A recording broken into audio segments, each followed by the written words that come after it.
Après l'affûtage, voilà le morfilage.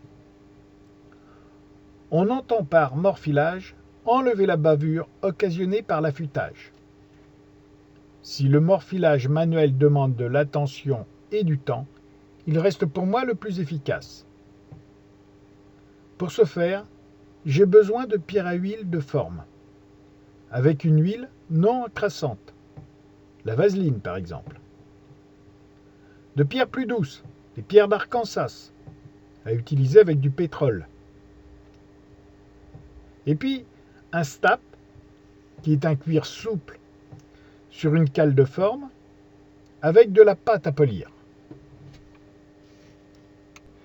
Par facilité d'utilisation, il est intéressant de donner un deuxième biseau à l'intérieur de notre gouge.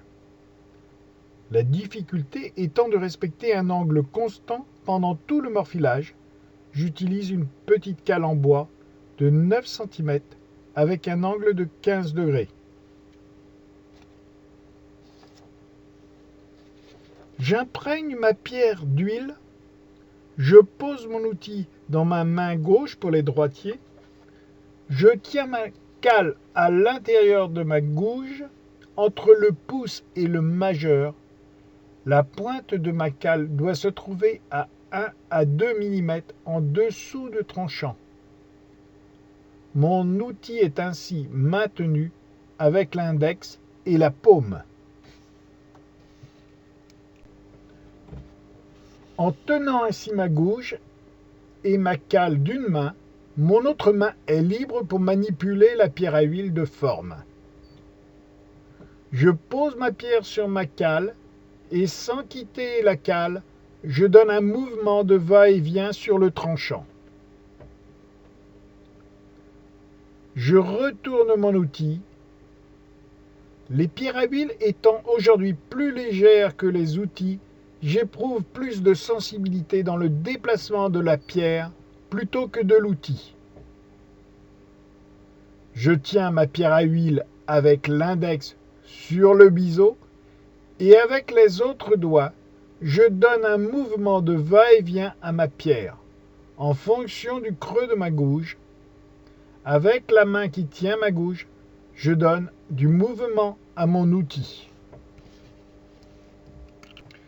Mon biseau étant creux en raison de la forme de la meule, j'enlève les rayures de la meule sur le tranchant et sur le talon, sur toute la largeur de l'outil.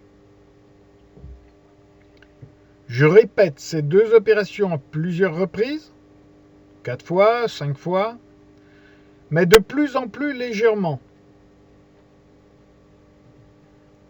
En remontant avec le doigt sur le tranchant, je ne dois plus sentir la présence de morfil.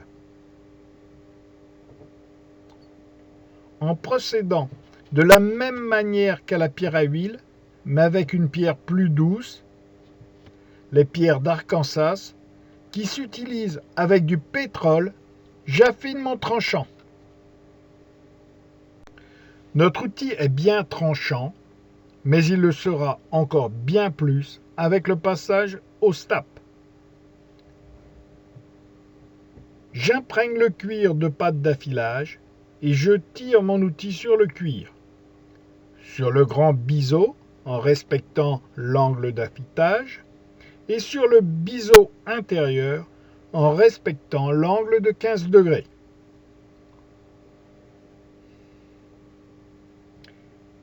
Quelques séances seront sans doute nécessaires avant d'être satisfait.